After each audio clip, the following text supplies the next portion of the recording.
సంక్రాంతి పండుగ శుభాకాంక్షలు. నేను మీ discover man Reddy Ratnakar Reddy. Discover man YouTube ఛానల్కి స్వాగతం. నేను ఈ డాక్యుమెంటరీ చేస్తున్నప్పుడు లేదా షూట్ చేస్తున్నప్పుడు ఒక బురుజు దగ్గర ఉన్నా. మన గ్రామాన్ని ఒక పర్యాటక స్థలంగా ఎలా మార్చుకోవచ్చు,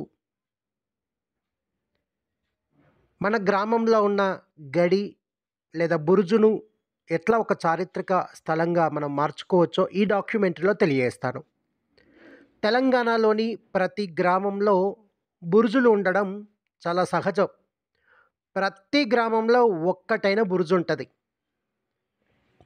కచ్చీరు కాడనైనా బురుజు ఉంటుంది, లేదా గడియల దగ్గరైనా బురుజు ఉంటుంది, గ్రామ శివార్లలో బురుజు ఉంటుంది. ఇప్పుడు ఈ డాక్యుమెంటరీలో చూస్తున్నది జనగామ జిల్లా కేంద్రానికి శివారు గ్రామం పెంబర్తి. ఇక్కడ 4-5 బురుజులు కనిపిస్తాయి. అన్నీ కూలిపోగా ఒక 2-3 ప్రస్తుతానికైతే కనిపిస్తున్నాయి. ఇప్పుడు ఇక్కడ చూస్తున్న ఈ బురుజు మాత్రం పటిష్టంగా ఉన్నటువంటి బురుజు. ఇక బురుజు అంటే ఏంటి? కోటలో ఒక భాగం, ఎత్తైన నిర్మాణం, పహారా కాసే ప్రాంతం. గ్రామానికి శత్రువులు వచ్చినప్పుడు ఈ బురుజు ఎక్కి చూస్తూ ఉంటారు. నైజాం పాలనలో చివరిలో రజాకార్ల వ్యవస్థ ఒకటి వచ్చింది. గ్రామాల మీద విచ్చలవిడిగా దాడులు, దండయాత్రలు చేసేవారు. ఆ క్రమంలో గ్రామస్తులు ఈ బురుజునెక్కి డప్పులు మోగించేవారు, నగారా మోగించేవారు. గ్రామస్తులంతా అలర్ట్ అయ్యేవారు, తమ తమ ప్రాణాలను రక్షించుకునేవారు, ఎదురు దాడి దిగేందుకు సన్నద్ధమయ్యేవారు. అందుకు ఇదిగో ఈ బురుజులు ఎంతగానో ఉపయోగపడ్డాయి. అంటే ఇది ఒక చారిత్రక ప్రాంతం అని మనం చెప్పకనే చెప్పొచ్చు. ఎక్కేదా వెనకట? ఎట్లా ఎక్కేది? ఆ మెట్ల మీదకి ఎక్కేది. ఇప్పుడు లేవు కదమ్మా మెట్లు. లేవు, కూలిపోయినాయి. ఎన్నడు కూలిపోయినాయో. కూలిపోయినాయో. మీది ఇక్కడనేనా ఇల్లు? బురుజు పక్కకే ఉంటుంది ఇక. ఏముండే అందులో బావి కూడా ఉండే. ఎలా బురుజు లోపటికి దిగొస్తుందా? ఎక్కేది దిగేది అప్పుడు తంతెల మీదకి. బావి ఎల్లుండే ఆడ ఆ లోపల ఉండేది. ఎవరు కట్టిరమ్మా మరి అది? ఎవరు కట్టినరో బిడ్డ మాకు తెలియదు. ఎప్పటి నుంచి ఉన్నది నీ ఎరకల? నేను నా ఉట్టక ముందు నుంచి ఉన్నది అది. అంతెందుకు, మనం మన భారతీయ జెండాని ఎక్కడ ఎగరేస్తాం? ఎర్రకోట పైన ఎగరేస్తాం. మరి మన రాష్ట్రంలో గోల్కొండ కోట పైన ఎగరేస్తాం. మరి మన గ్రామంలో కూడా జాతీయ జెండా ఎగరేసుకోవాలి. అది ఎక్కడ అంటే ఇదిగో ఈ బురుజు పైనే. ఈ బురుజు ప్రజల ఉమ్మడి ఆస్తి, ప్రజలందరి ఆస్తి. కాబట్టి ఏ ఒక్క రాయిని కూడా పోకుండా మనం కాపాడుకోవాలి. అనేక చోట్ల ఇప్పటికే ఈ బురుజుల పైన చెట్లు, చింత చెట్లు మొలిచి పెరిగి గడిని చీల్చిపడేస్తున్నాయి, బురుజులను చీల్చిపడేస్తున్నాయి. ఇప్పుడు ఈ బురుజు కూడా అక్కడక్కడ పగుళ్ళు కనిపిస్తున్నాయి. అందుకే గ్రామస్తులు, ముఖ్యంగా యువకులు, విద్యార్థులు ఏం చేయాలంటే ఈ చారిత్రక ప్రాంత రక్షణకు పూనుకోవాలి. ఇప్పుడు చూస్తున్న ఈ బురుజు ఒక 10 ఫీట్లకు పైనే అంత ఎత్తులో మార్గం ఉంది. అంటే బురుజు లోపలికి వెళ్ళే మార్గం. గతంలో మెట్లు ఉండేవి, ఇప్పుడు ఆ మెట్లు లేవు. మరికొన్ని చోట్ల ఒక కర్ర నిచ్చెన వేసి ఆ బురుజు లోపలికి ఎక్కేవారు. ఆ నిచ్చెనను లోపలికి లాక్కునేవారు. శత్రువులు వచ్చినప్పుడు ఆ బురుజు ఎక్కడానికి వీలు లేకుండే. ఇప్పుడు ఈ పెంబర్తి బురుజు ఒక్కొక్క కచ్చురాయి 1/2 ఫీటుకు పై మాటే అంత ఎత్తైన ఒక రాయి. అట్లాంటి రాతి వరుసలు 40 రాతి వరుసలు ఉన్నాయి. ఆ నిర్మాణం పైన మరొక ఉబ్బెత్తు నిర్మాణం వచ్చి వెలుపల భాగానికి చొచ్చుకు వచ్చిన ప్రాకారం కనిపిస్తుంది.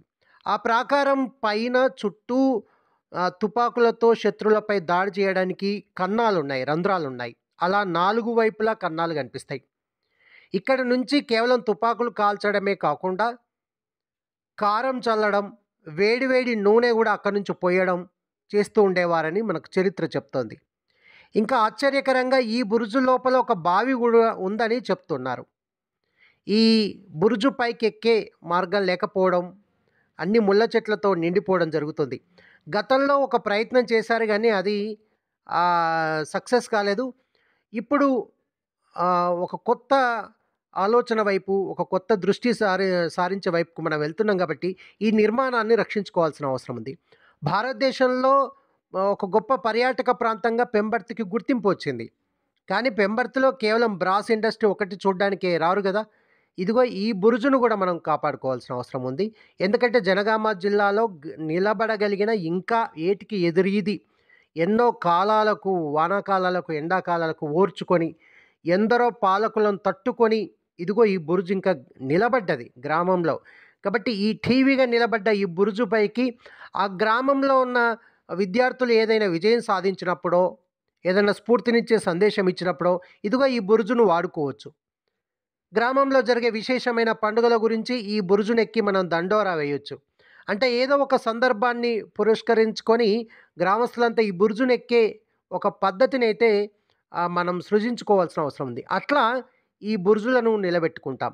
మరి ఇంతటి గొప్ప నిర్మాణాలు, ఎంతమంది శ్రామికులు తమ కష్టార్జితంతో ఈ బురుజును నిలబెట్టారో కదా! మరి ఇది ఏ కులానికో, మతానికో సింబల్ కాదు. ఇది గ్రామ ప్రజలందరి ఉమ్మడి ఆస్తి.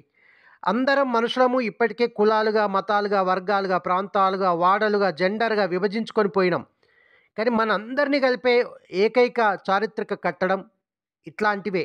కాబట్టి ఈ కట్టడం మన ఉమ్మడి ప్రజల ఆస్తి కింద పరిగణించుకొని దీన్ని నిలబెట్టుకోవాలి. దీనిపైన ప్రతి ఏటా జెండా ఎగరేసుకోవాలి.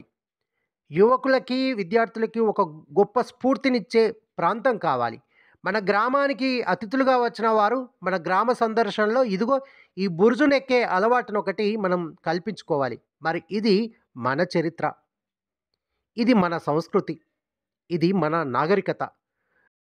శాస్త్ర సాంకేతిక పరిజ్ఞానాన్ని ఉపయోగించుకొని మానవీయ విలువలతో మరింత నాగరిక ప్రపంచంలోకి వెళ్దాం. మన వారసత్వ సంపదను పరిరక్షించుకుంటూ భవిష్యత్ తరాలకు మానవ జాతి పురోగతిని అందిద్దాం. మరి ఈ వీడియో షేర్ చేయండి. ఈ ఛానల్ని సబ్స్క్రైబ్ చేయండి. ఈ వీడియో చూశాక మీ అభిప్రాయాన్ని తప్పక తెలపండి. నేను మీ discover man Reddy Ratnakar Reddy. Thank you.